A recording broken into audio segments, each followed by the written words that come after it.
Welcome back everybody, it's Crazy Welder, and in today's video we are going to be taking a look at the Mamut VR stock for basically VR guns, and essentially using this for your HTC Vive ones, for using the index controllers, and also using the Oculus Rift original touch controllers as well. Now, you might be looking at this thing and wondering, what the heck is it, why do I need this, and why do I actually care? And so the reason is, if you spend quite a bit of time playing VR shooters, then you would know that essentially holding controllers up on their own when you're trying to aim down sights gets pretty annoying. It also means that you lose some accuracy, and because you have nothing to really hold it against, you end up potentially having some issues with things like sniping or just general precision shooting, and that's exactly where a unit like this comes in.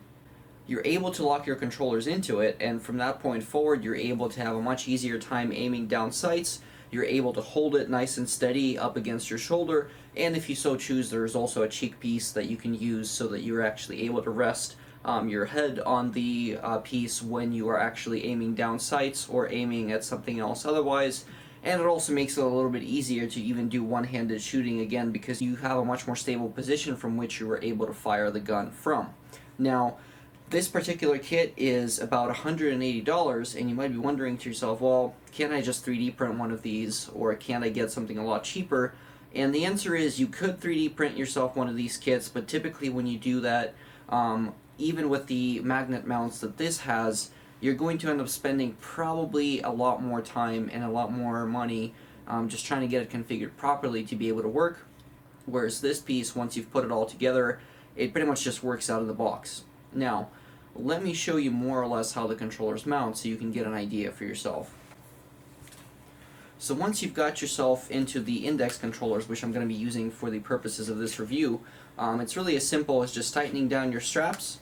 and then you want to make sure that you have the mount points mounted on this particular portion of the controller itself. You can see it kind of mounts right there. It does take some kind of finessing to get them mounted properly, but once you do have them on there, they pretty much stick, and it's a simple process of just attaching them and making sure that everything lines up, and then you are able to get in game. And what I do like about the Mamut grip is that, unlike a lot of the other grips where your controllers are basically just kind of floating up on top, which makes it kind of awkward to shoot things, here they're down at the bottom, so doing reloads and things of that nature is just a lot more natural, because it's as simple as dropping your controller down and then you're able to fire from that point. And again, it just aligns really well. You're able to fire basically in any kind of direction from that point forward, and the controllers are able to get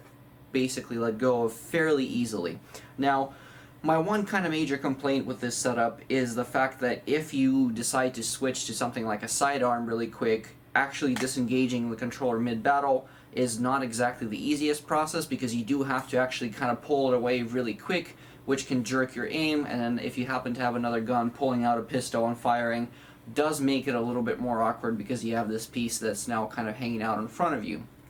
Now, you can get slings for these just like you can for a regular firearm, but again, if you end up going with a sling, you still have to make sure that you've released the other controller first before you're able to actually get in and start firing. Now, by and large, I feel like the kind of most difficult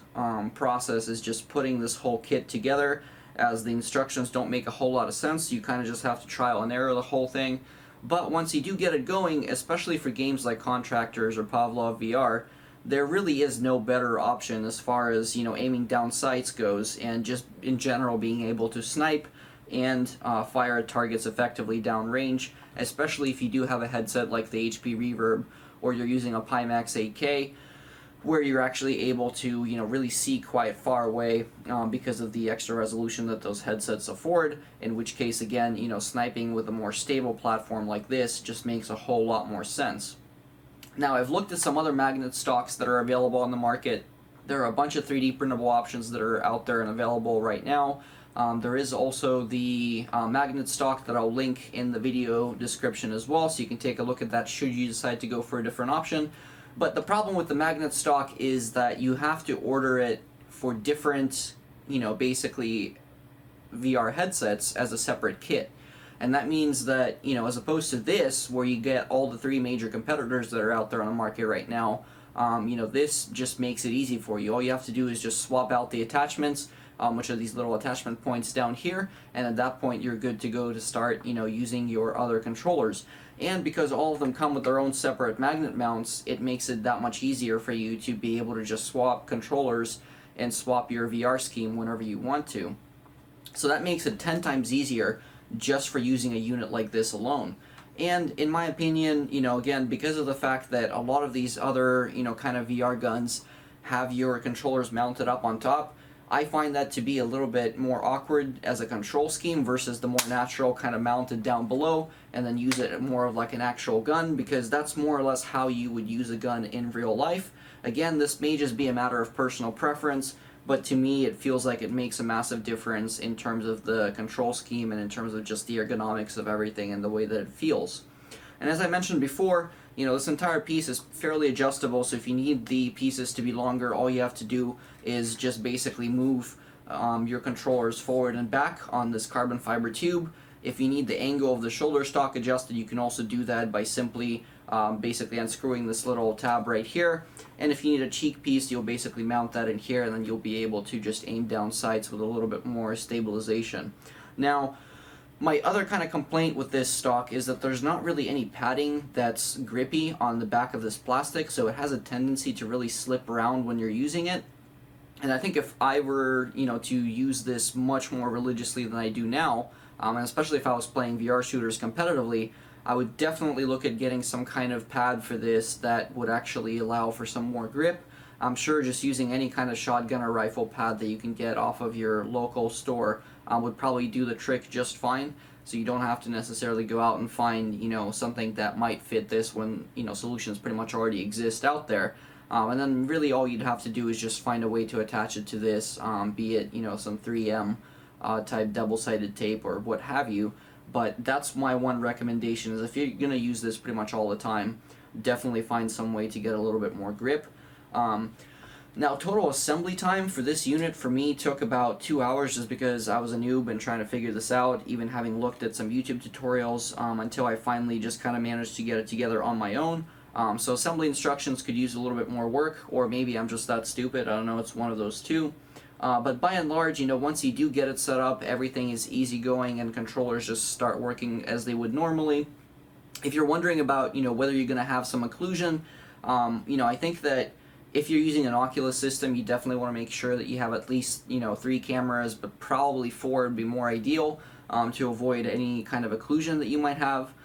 With the Vive ecosystem, pretty much so long as you have your 2 base stations set up, you're good to go. I haven't had any problems with tracking using this system.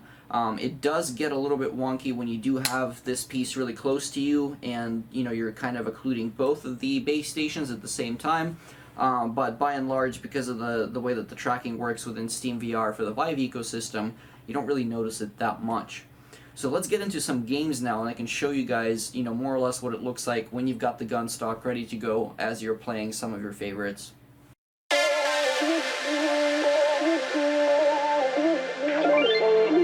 Ain't no love like a real love, but it goes so fast, all tied up like a captive.